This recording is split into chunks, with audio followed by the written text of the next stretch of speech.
Heresias. A maioria das testemunhas oculares do ministério de Jesus já havia morrido quando João escreveu esta carta.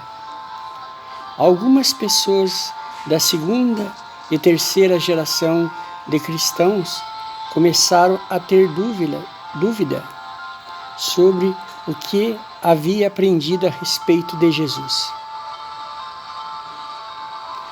Alguns cristãos com raízes gregas tiveram dificuldade de crer que Jesus era humano, também divino, porque no pensamento platônico o espírito era o mais importante.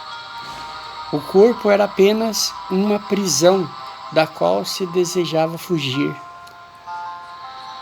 As heresias se desenvolveram a partir da união desse tipo de pensamento platônico e o cristianismo.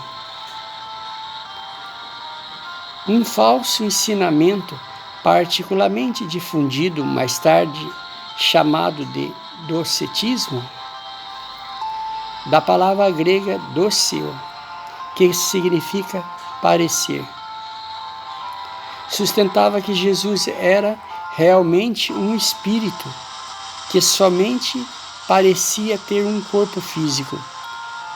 Defendia que ele não tinha nenhuma sombra e não deixava nenhuma pegada, que era Deus, mas não homem. Outro ensino herético relacionado ao gnosticismo, uma palavra grega que significa conhecimento, sustentava que tudo que fosse relacionado à matéria física era perverso e o espírito era bom. E somente os intelectualmente iluminados poderiam apreciar os benefícios da religião. Ambos os grupos consideravam difícil crer em um Salvador que fosse completa e perfeitamente humano e divino ao mesmo tempo. João responde a esses falsos ensinadores como uma testemunha ocular da vida de Jesus na terra. Ele viu a Jesus, falou com ele e o tocou. Ele sabia que Jesus era mais do que um mero espírito.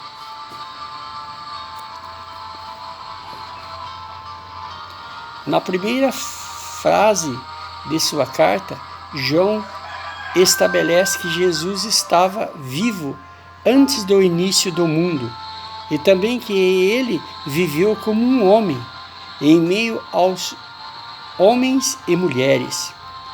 Em outras palavras, ele era tanto divino como humano. Noutras palavras, Jesus era homem perfeito e perfeito Deus. Ao longo dos séculos, muitos hereges negaram que Jesus fosse simultaneamente Deus e homem. Nos tempos de João, as pessoas tinham dificuldade de acreditar que ele era humano. Hoje as pessoas têm mais problemas para enxergá-lo como Deus, mas a natureza divina, humana de Jesus é uma questão essencial no cristianismo. Antes de aceitar o que os ensinadores religiosos dizem sobre qualquer tópico, ouça cuidadosamente qual é a sua crença a respeito de Jesus. Negar a sua divindade e a sua humanidade é considerá-lo menos do que ele realmente é, o Cristo, o Salvador.